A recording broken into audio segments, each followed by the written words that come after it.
When I went to Vietnam, I was 19 and 4 months. I was 26 or 27. It was rough, you know. Lost lots of good friends there. In Charlie Troop, while it was a short time together, it was an intense time together. And the friendships that I made there have lasted a lifetime. One thing I did notice in aviation, there weren't a lot of Native Americans. So we were kind of the anomaly of sorts. And I was very honored that at times maybe the only Native American that they would meet in their lifetime when they went back to their respective homes. The Marines really liked you, you know. Cover the dock, you know, and when things were happening, and they would do anything for you. We have a rich history of participation in the armed services. I look at our veteran pictures and I see World War I veterans from Tulalip tribes, World War II veterans, a couple Korean War veterans, and then a smattering of West Vietnam veterans. I was born here on the reservation, back in the woods, really. Our house was way back in the woods. Hometown was up in Skagit County. It was a place called Burlington, Washington. And then in later years, I moved back to the Tulalip Indian Reservation, and that's where I call home today. I entered the U.S. Army in August of 1969. I graduated from high school in late May and had June, July off, and then entered the U.S. Army. And if called to serve in Vietnam, I knew I had to go there to respect those that gave their lives and the soldiers that served over in Vietnam. I could not let this opportunity go by.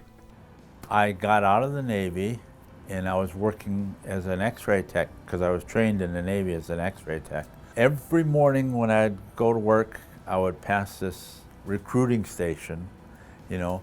Then one morning I just took all my stuff, my discharge papers and everything, and was going down there, and I just pulled in there.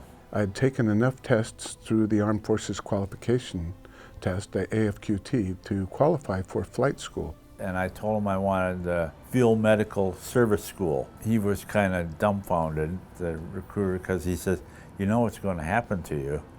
I said, "I have an idea." He said, "You're going to go over?" I said, "Yeah." Before we got to Fort Rucker, we had 100 hours in the Hughes 300 or TH-55 training helicopter.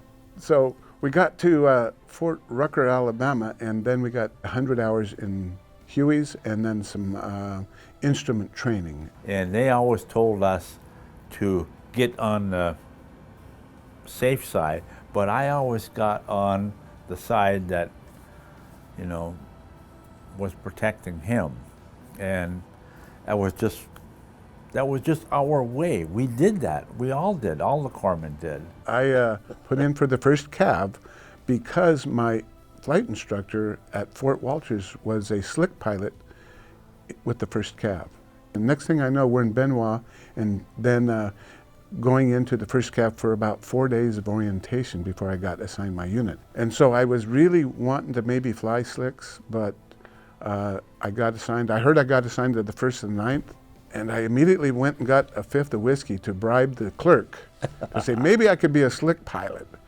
But you know, being assigned to the 1st and 9th Charlie Troop was one of the greatest things ever to happen in my young life. And you got to drink the quart of whiskey and yourself. I kept the whiskey.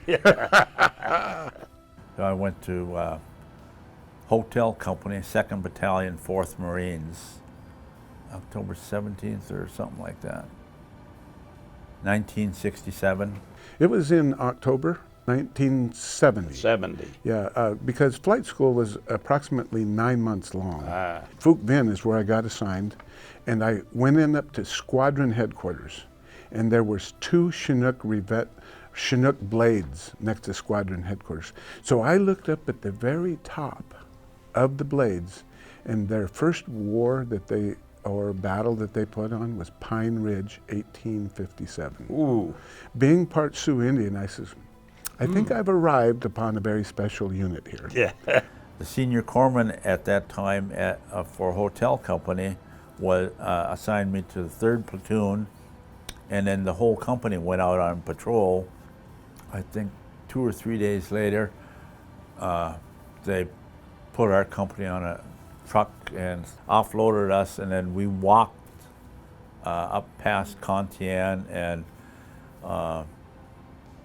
that's where I saw my first action. And it was not fun.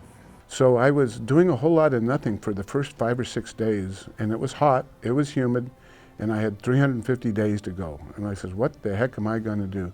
Somebody said, they're taking volunteers for scouts. And not really knowing what the hell a scout pilot did, I volunteered. And they readily accepted me. I didn't know what I was getting into, but I knew for one thing, I was going to be flying the next day. You know, they give us a little first aid pack. They call it a Unit 1, but that thing wasn't enough to, you know. So I got a backpack, and then a big, was called a grenade pouch. And I had that full, and I had my backpack full, and I carried a 45, yep. But I had it wrapped in plastic.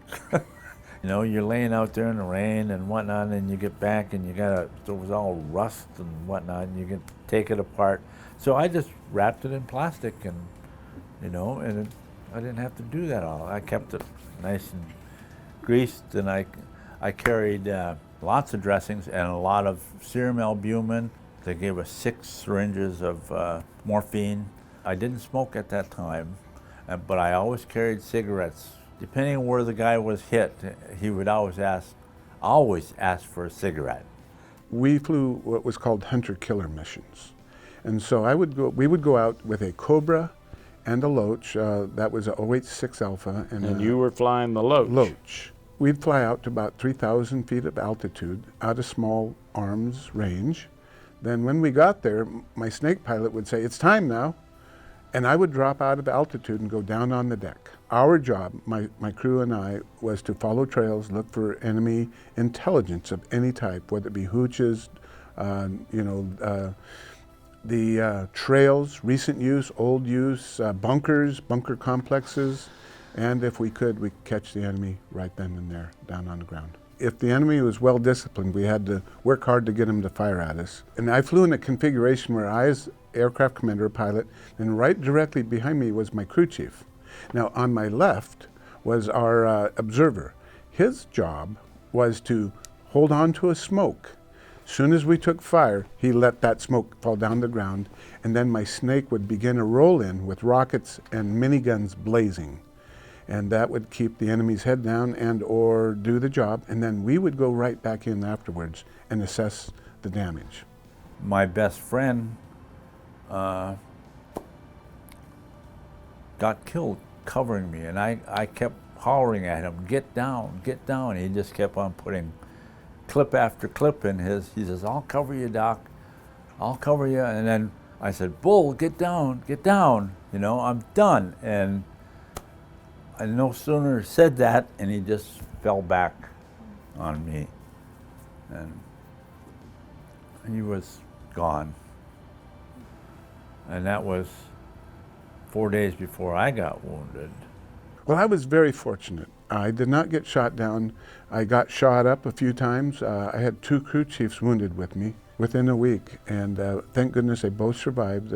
Richard Juve, he was my crew chief on a mission where we happened to come in deep into Cambodia, and it looked like a company or maybe a battalion of NVA. And I was flying around the area about 50, 60 knots because I was scared and this was serious business. And we couldn't get any fire to come back up from them. They were very well disciplined. So like a fool, I said, I'm going to give them a target they can't refuse. So I came to a hover. And after about 5 seconds, all shit broke loose. Then my crew chief, Richard, says, I'm hit. I took a round in the back of the helmet. And thank God it didn't hit me, but finally I regained my collective senses and got the heck out of there and hit a little tree on the way out. I had to ask myself, am I over the edge now? Is it time to look at something else? Because when you lose the edge, you start making mistakes. There was 3 Marines the wounded guy, and me. We always had 4 carrying, you know. When I got to him, he had a broken leg. I don't know, fortunately there was some pieces of wood out there. So I bandaged him, then I splinted him, and we picked him up and started going, you know, and then we started really getting fire from, so we all went down again, and that one Marine said, he said, if they just sprayed this rice paddy, he said, we would be it. But they never did. They always waited till we got up. Guess who got hit each time? The guy we were carrying. And the next time he got hit was, he had this arm here broken. I had a wire splint, and I put that on him. Instead of getting up, we dragged him over there, and we started carrying the wounded back across to where the rest of the company was. The second time I went back, and the CO said, how many more is over there? I said, there's 3 Marines and the wounded guy. I said, I'm going back and we'll bring him across. He says, okay, this is your corridor. We got about halfway across, and then I got hit.